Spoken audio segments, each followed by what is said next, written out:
जय हिंद साथियों। आज के वीडियो में हम बात करेंगे एसएससी जीडी के अंदर प्रमोशन के बारे में।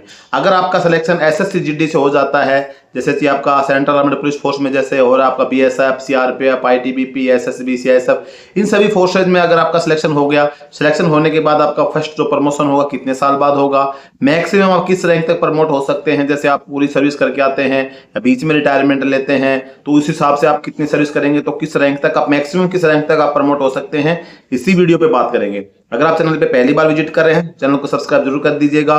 वीडियो को अभी तक लाइक नहीं करते लाइक जरूर कर देना। तो दोस्तों, एसएससी जीडी के अंदर आज का जो टॉपिक है सिर्फ सेंट्रल आर्म्ड पुलिस फोर्स का है। तो सेंट्रल आर्म्ड पुलिस फोर्स के अंदर मैंने बताया दिया आपका बीएसएफ, सीआरपीएफ, आईटीबीपी, एसएसबी, सभी के बारे में बात करेंगे। तो आप एसएससी जीडी से जो भर्ती हो तो आपकी रैंक जो होगी वो कांस्टेबल होगी।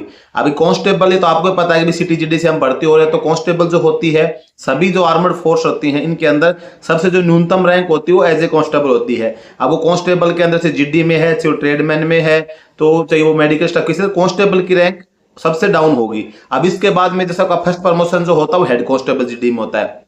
हेड कांस्टेबल जीडी के अंदर हर फोर्सेज का एक अलग अलग है। किसी फोर्स के अंदर आप 14-15 साल में बन जाएंगे, किसी में 17-18 साल में बनेंगे, किसी में 16 साल में बन जाएंगे, किसी में 20 साल में।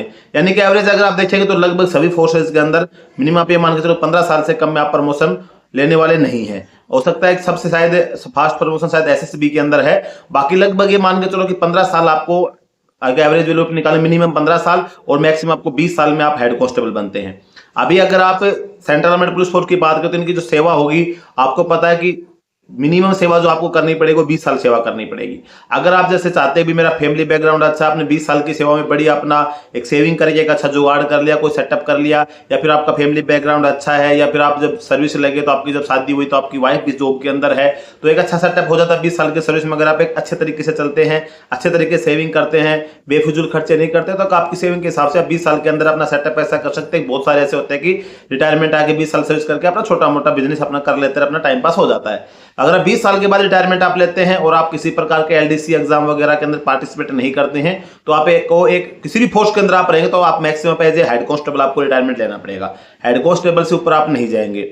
उसके बाद में जैसे आप मान के चलो कि आप 18 साल की सर्विस के बाद हेड कांस्टेबल बन रहे हैं या 20 साल की सर्विस के बाद हेड कांस्टेबल बन रहे हैं, तो उसके बाद मिनिमम से मिनिमम आप ये मान के चलो कि 7 से 8 साल आपको एएसआई बनने में लग जाएगी। यानी कि हेड कांस्टेबल के अंदर मिनिमम 7 से 8 साल आपको रहना पड़ेगा। उसके बाद आपका एएसआई में प्रमोट होना पड़ेगा। किसी फोर्स के अंदर 7 साल में हो जाएगा, किसी में 8 में भी हो जाएगा, किसी में 9 साल में भी हो सकता है, वो सभी का अलग अलग होगा। तो आप ये मान के चलो कि आप मिनिमम अगर मान के 7 से 8 साल आपको एएसआई बनने में लगेगा। अभी आपकी सर्विस कितनी हो जाएगी जब आप एएसआई बनेंगे, तो आप मिनिमम मान के चले कि आपकी 25 साल सर्विस, जैसे मान के चलो कि अभी 17 साल में आप हवलदार बने, 7-8 साल में एएसआई बने, तो 25 साल आपकी सर्विस मिनिमम आप देखेंगे तो आप 25 साल सर्विस तक आपकी ये हो गई कि आप एएसआई बने हो। अब एएसआई बनने के बाद में फिर कम से कम भी आप ये मान के चलो कि 6-7 साल 8 साल फिर आपको एएसआई में रहना है। फिर उसके बाद एएसआई बनेंगे, तो उसके बाद आपकी जो सर्विस होगी वो लगभग कंप्लीट हो जाती है।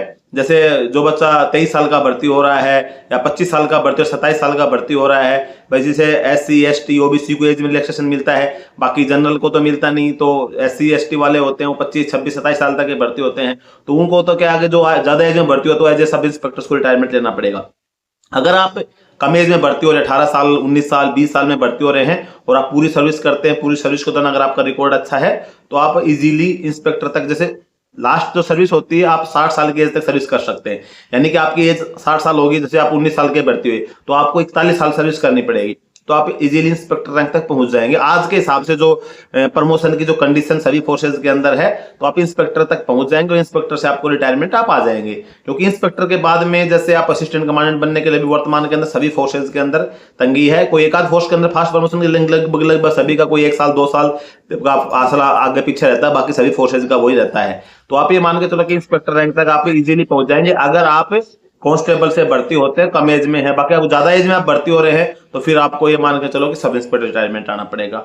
लेकिन अगर आप डिपार्टमेंटल एग्जाम देकर पहली छलांग लगा देते हैं, जैसे आप या तो सब इंस्पेक्टर में लगा दिए या फिर सीआईएसएफ में जैसे एएसआई का एग्जाम होता है, एलडीसी, सीआरपीएफ में हेड कांस्टेबल जीडी का एलडीसी एग्जाम होता है, तो उस सिचुएशन में आप थोड़ा बहुत हो सकता है आपने जंप मार दिया तो आप इंस्पेक्टर की जाए डीएसपी तक पहुंच सकते हैं। जैसे एएसआई या एसआई में आपने एलडीसी एग्जाम में एसआई में फाइट कर दिया तो और ऊपर भी जा सकते हैं, वो एक अलग चीज होती है, उसमें डिपार्टमेंटल एग्जाम पार्टिसिपेट करके। बाकी अगर आप नॉर्मल जैसे लोकल प्रमोट होते हैं तो किसी फोर्सेज में आप रहेंगे तो एज ए लास्ट आपके जो प्रमोशन होगा इंस्पेक्टर रैंक तक आप पहुंच सकते हैं। बाकी आपका जैसे मैंने बता दिया भाई, आपकी एज कम है, किसी किसी पोस्ट में होता है कि आपका लास्ट रिटायरमेंट के टाइम तक असिस्टेंट कमांडेंट तक भी आप पहुंच जाएं। बाकी ज़्यादातर जो मैक्सिमम चांस वही है कि आप फिलहाल जो आज के प्रमोशन की जो स्थिति है उसको देखते हो आपकी मैक्सिमम रैंक इंस्पेक्टर तक पहुंच सकती है। अब इसके संबंध में बहुत सारे बच्चे कमेंट करते हैं सर प्रमोशन कहाँ तक होता, तो चलो इसके ऊपर एक फ्रेश वीडियो बना जाए ताकि जो भी बच्चे नए चैनल से जुड़े हैं उनको भी इसके संबंध जानकारी मिल जाए। तो आज के वीडियो दोस्तों बस यही जानकर अच्छी लगी वीडियो को लाइक जरूर कर देना, चैनल पे पहले विजिट कर सब्सक्राइब जरूर कर देना। जय हिंद।